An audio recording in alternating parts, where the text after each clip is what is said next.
Қайырлы күн, қалдарыңыз қалай? Бүгін қатпарлы қамырдан самсаны 8 түрлі әдісте түйіп дайындадым. Көрінісі де дәмі де керемет болып шықты. Түрлі-түрлі етіп сіз де самсаны түйіп пісіріп көріңіз. Видеоны соңына дейін көріп, менімен бірге болыңыздар.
Қатпарлы тестаның видеосын каналыма жүктедім. Мен тестаны көбінесе қатырып қоямын, кез келген уақытта алып қолдана беремін.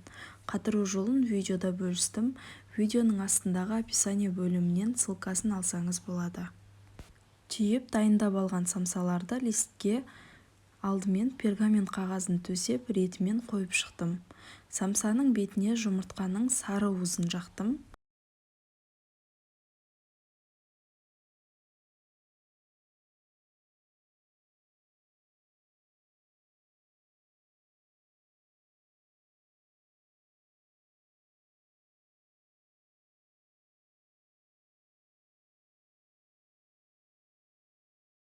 Және сәндеу барысында қара күнжіт пен сары күнжітті араластырып бетіне сеуіп шықтым. Қызып тұрған пеште 190-200 градуста 25-30 минутта пісіріп аламыз.